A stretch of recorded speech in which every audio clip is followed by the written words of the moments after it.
ప్రియమైన సోదరులారా, ఈరోజు 16వ రోజు శిలువ ధ్యానంలో మీకు అందరికీ వందనాలండి.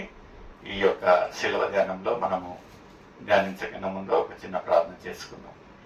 మమ్మల్ని అతి మిక్కిలిగా ప్రేమించిన దేవానికి వేలాది స్తోత్రం. ఎవరికి లేని ఒక ధన్యత మాకు అనుగ్రహించిన దేవానికి వేలాది స్తోత్రం. ప్రభా 15 రోజులు ప్రభా మీ యొక్క శిలువ ధ్యానము ధ్యానించేదానికి ఇచ్చిన అవకాశం కొరకు మీకు వేలాది స్తోత్రం. సజీవులకు లేచిన దేవానికి స్తోత్రం. ప్రభా ఈరోజు 16వ రోజు శిలువ ధ్యానంలో మమ్మల్ని నడిపించిన విధానం కొరకై మిమ్మల్ని స్తుతిస్తూ సకల మహిమ మీకే చెందేలాగిన యేసయ్య పరిశుద్ధ నామమున అడిగి వేడుచున్నాను తండ్రి, ఆమేన్.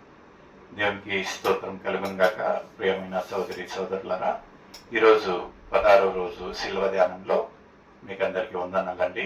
ఈరోజు నిజంగా 15 రోజులు దేవుడు మనల్ని ఎంతగానో ఆత్మీయంగా బలపరిచిన విధానం కొరకై దేవుణ్ణి స్తుతిస్తూ ప్రతిరోజు నూతనంగా ఏదో ఒక రీతిగా మనల్ని బలపరచడానికి ఆ ఒక అంశాలు, ఆ ఒక వాక్య పఠనం ఎంత చక్కగా ఉంటున్నది. ఈరోజు ఇంకా మనము ఒక చక్కటి వాక్యంతో దేవుడు మనల్ని బలపరచబోతా ఉంటున్నాడు కనుక ఈ యొక్క శిల్వ ధ్యానంలో వెళ్దామండి. ఈరోజు ఒక శిల్వ ధ్యానము ఒక అంశం వచ్చేసి ఏమంటున్నదండి? ఈరోజు శిల్వ ధ్యాన అంశము విశ్వసనీయత యొక్క దర్శనం. విశ్వసనీయత యొక్క దర్శనం అంటే ద డెమాన్స్ట్రేషన్ ఆఫ్ లాయల్టీ.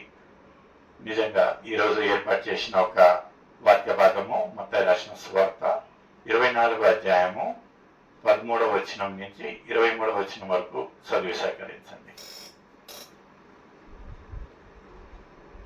మత్తయి రాసిన సువార్త 24వ అధ్యాయము 13వ వచనం నుంచి అంతవరకు సహించిన వారు ఎవరో రక్షింపబడును.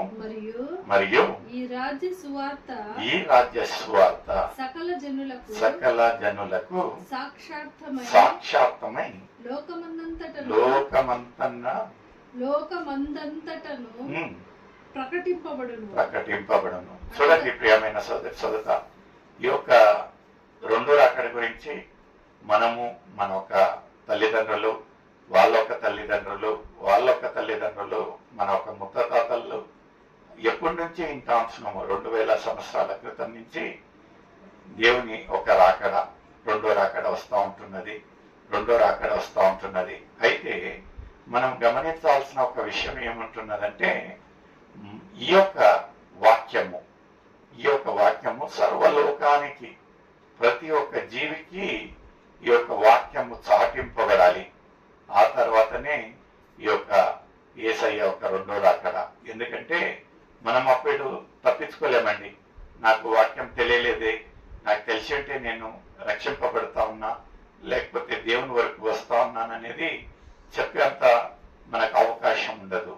అందుకనే ఇక్కడ ఒక లేఖనాలలో ఎంత స్పష్టంగా చెప్తా ఉంటున్నారంటే చదవండమ్మా మరొకసారి. మరియు ఈ రాజ్య సువార్త సకల జనులకు సాక్షార్థమై లోకమంతటను ప్రకటింపబడును. అటు తర్వాత అంతమొచ్చును. చూడండి, మన ఒక ధన్యత అనిపిస్తుంది. అందరూ ఎడ్యుకేటెడే, అందరూ మంచిగా చదువుకున్న వాళ్ళు. ఈ యొక్క బైబిళ్ళు అందరి చేతులలో ఉంటున్నాయి, ఎంత అందుబాటులో ఉంటున్నది. వర్తమానాలు పెట్టినను దేవుని వాక్యమే. ఎప్పుడైతే ఈ యొక్క 40 రోజులు శిలువ ధ్యానం మనం చూసినట్లయితే ప్రతిరోజు దేవుడు ఏదో ఒక రీతిగా ఈ యొక్క లేఖనాలలో ఉండే ఒక మర్మాలను మాకు చెప్తా ఉంటున్నాడు. నిజంగా ప్రియమైన సోదరుడా, రాబోయే రోజులలో ఈ యొక్క వాక్యము కరువైతుంది. మనకు ఈ యొక్క వాక్యము చాటడము చాలా కష్టం అవుతుంది. ఈ వాక్యము మనకు అందుబాటులో ఉండడము చాలా కష్టం అవుతుంది. అయినను మనము ఎంతో ధన్యత అనిపిస్తుంది. మనము బైబిల్లో ఒక్కొక్క ఇంట్లో చూసినట్లయితే 5-6 కాపీలు ఉంటాయి. ఆ ఛానల్ మనం పెట్టినను ఏముంటున్నదండి? వర్తమానాలు, దేవుని వాక్యము. ఏ యొక్క ఇది చూసినను మనకు దేవుడు అందుబాటులో ఉంటున్నాడు. నిజంగా there is no any escape route. మనము ఈ యొక్క సమయాన్ని ఉపయోగం చేసుకోవాలి. లేఖనాలలో ఏమంటున్నాయంటే వెలుతుర ఉన్నప్పుడే మనము ఇంటిని చక్కగా చక్కబెట్టుకోవాలి. వెలుతుర ఉన్నప్పుడు అంటే ఎప్పుడైతే ఈ యొక్క బైబిల్ వాక్యము, ఈ యొక్క సువార్తలు అందుబాటులో ఉంటున్నాయో అప్పుడే మనము అన్నిటిని గ్రహించి మన హృదయాలను దేవునికి సమర్పించి మనము రక్షణలోనికి రావాలి. రాబోయే రోజులలో ఎలాంటి ఒక కఠినమైన ఒక పరిస్థితి వస్తుంది, ఎలాంటి ఒక కరువు కాలం వస్తుందో మనకు తెలియదు ప్రియమైన సోదర. అయినను లేఖనాలు ఎంత స్పష్టంగా అంటా ఉంటున్నాయంటే సర్వలోకానికి ఈ యొక్క వాక్యము సాటెంత వరకు రెండో రాకడ రాదంట.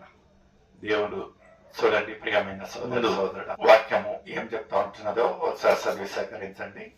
కాబట్టి ప్రవక్త అయిన దానియేలు ద్వారా చెప్పబడిన నాశనకరమైన హేయ వస్తువు పరిశుద్ధ స్థలమందు నిలుచుట మీరు చూడగానే చదువువాడు గ్రహించునుగాక.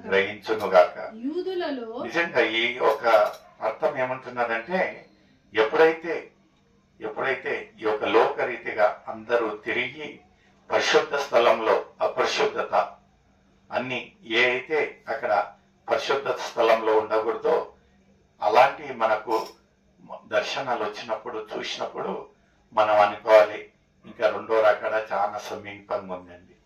నిజంగా ప్రియమైన సోదరుడా, ఇది ఒక హెచ్చరిక నీకు నాకు. ఎలా ఉంటున్నది మన ఒక సిద్ధపాటు, ఎలా ఉంటున్నది మన ఒక ఆత్మీయ జీవితం. మనం ఇంకా అనుకోవచ్చు చిన్నప్పటి నుంచి వింటా ఉంటున్నాంలే, మన తాతగారు ఇంకా విని చనిపోయారు, మన ఒక తల్లిదండ్రులు ఇంకా చెప్తానే ఉన్నారు, నేను ఇంకా చిన్నప్పటి నుంచి వింటా ఉన్నా. చూడండి ప్రియమైన సోదరుడా, దేవుని యొక్క రాకడ ఎంత హఠాత్తుగా వస్తుందో ఆ ఒక నిర్ణయ కాలం వచ్చినప్పుడు మనము సిద్ధపాటులో లేనట్లయితే చాలా బాధాకరంగా ఉంటుంది. అయితే పౌలు భక్తుడు ఆ రోజులలోనే ఆయన ఒక సిద్ధపాటు ఎంత చక్కగా ఉన్నదంటే ఆయన చెప్తాడంట, మరణిస్తే నాకు లాభము, ఉంటే నేను క్రీస్తుకి. నిజంగా అలాంటి ఒక సాక్ష్యం చెప్పేదానికి మనం వేచి ఉంటున్నామా? ఈరోజు దేవుడు సూటిగా